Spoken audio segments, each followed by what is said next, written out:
Five Nights at Freddy's 2 made me feel like I was trapped in Itachi Uchiha Tsukiyomi world for 40 days and 40 nights. No, not that movie. This bullshit.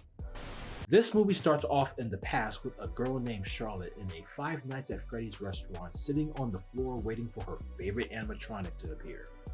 Young Vanessa tries to get Charlotte to loosen up a little bit at the party, and she does, but notices a boy being taken to the back by the Golden Freddy, which we all know is Vanessa's dad. Charlotte tries to tell several adults, but they ignore her, so she takes it upon herself to try and rescue the boy, who she finds unconscious on the ground. Charlotte picks him up, but she is being chased down in the hall by the Golden Freddy carrying a knife, where she collapses on the stage after letting out a scream, which now gets everyone's attention as the marionette holds Charlotte's lifeless body in its arm as it rises from the ground. What kind of William Shape-esque bullshit? In the present day, Mike is preparing for his date with Vanessa, who deserves to be in prison, and they go on their awkward date. Later in the film, Abby goes to school and the kids think she is kind of weird but kind of cool because of her story from the first movie. The teacher in class does not like Fazbear Fest and wants everyone to focus on the science of robotics, and he sees Abby as a burden because of her stories.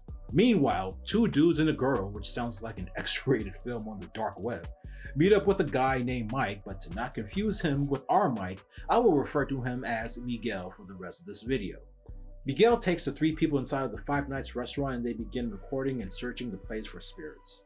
The girl finds a music box, turns it off, and the marionette in the giant mechanical gift box snatches her up. And one by one, the other investigators die, with the possessed girl of the marionette left to chase Miguel out of the restaurant, all for him to say, "Welcome back, Charlotte."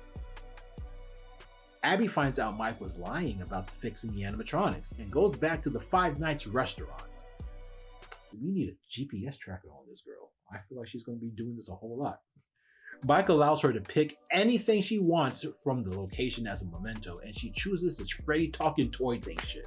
Chica starts speaking to Abby through the Freddy toy one night to ask for Abby's help, and she leaves that night leaving a note and follows Chica's instructions to a new Five Nights location where she meets Chica, who got a glow up and a makeover, who then helps build Abby's science project. You go, girl. Yo, listen, she blew up. Yo, did you ever see that biscuit from last time? Damn. Vanessa comes by the house and learns Abby went to an entirely different Five Nights location and tries to talk to Mike about Abby, but he treats her ass like a burden. Sir, you're supposed to hit it and then quit it. You're working backwards. Vanessa shows up at the other Five Nights location and meets up with her ghost pal Charlotte, and through Charlotte's web of tricks, Vanessa is captured. Abby goes to the science fair with her Chica replica that the real Chica and Freddy helped her build the night prior, but the teacher breaks it, pretending it was an accident because he hates Fazbear Fest, which causes Abby to cry and flee back to the Five Nights location to see Chica. I feel like this is all planned.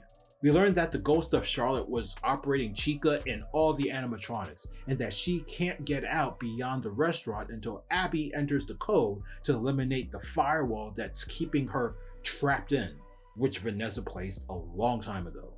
So only Vanessa knows the code, where if she doesn't share said code, Chica will kill Abby. So guess what? Vanessa gives the code, Chica tells Abby the code, Abby enters the code, and Charlotte is free to roam around the town, aka MySpace now, biscuits.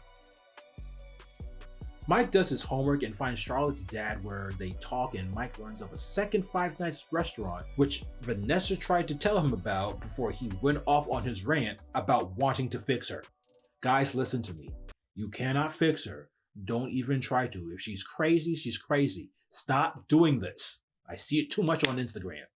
Mike prepares to go to the new Five Nights location because he believes that Abby may be in danger. Now he's listening to this crazy ass biscuit. Charlotte's dad hands Mike his daughter's music box to leave there, similar to leaving flowers at a grave. Mike arrives and rescues Vanessa, who was locked in a cupboard, and he learns that this place only has one ghost named Charlotte, who wirelessly controls everything through the marionette.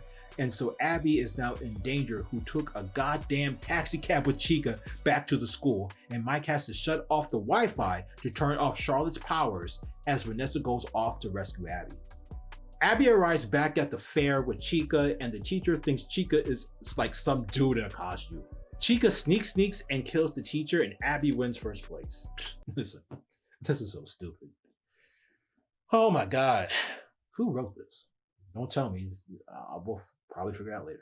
Meanwhile, Vanessa is driving and trying to avoid an animatronic on top of her car, which was sent out by Chica, and Mike is trying to turn off the Wi-Fi connection network while avoiding the animatronics at the restaurant thanks to his helpful Freddy mask that does not work on Foxy. Mike shuts down the network. Vanessa crashes her car into a house and saves a couple from an animatronic in the process, and all seems well for now. Mike sees on his computer's map that there is one animatronic left and it's at his house, so he rushes to the old Five Nights restaurant to call on the spirits of the ghost kids to help his sister like before. Chica puts Abby to bed, but Chica malfunctions and the marionette jumps out. Listen, I almost shat my pants at this scene. Vanessa, who's like in her second car wreck with the same car, gets help from Mike's black friend we'll call Bob, and they drive to Mike and Abby's house. Vanessa shows up and finds Charlotte through the marionette possessing Abby's body on some conjuring ghost demon shit, which definitely had my attention. Mike arrives home and plays the music box, which frees Abby from Charlotte's hold. A bunch of animatronics show up along with Miguel, who is revealed to be Vanessa's brother. Miguel gives Vanessa two options: either join the family business or die trying to save her friends and the town.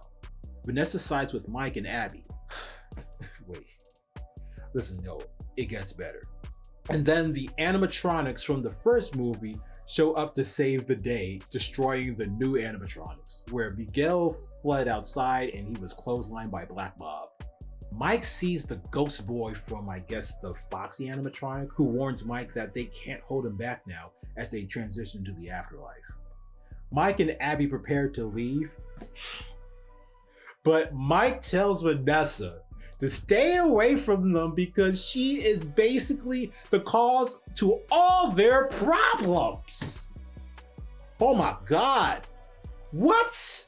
Yo, I laughed my ass off in the theater. Everybody was roaring, not just me. As Vanessa stood by the doorway in shock, the marionette gets her from behind, pause, and Vanessa's eyes glow yellow with a fiendish grin. The end. Or is it? Meanwhile, some dudes find an animatronic that stinks at the old Five Nights location, and he covers the Golden Freddy in plastic, which activates after the guys leave during this dark and stormy night. Wait, that means we're gonna get a third one? God damn it. We got merch, y'all. Be sure to like this video and subscribe to stay tuned and show support for the channel.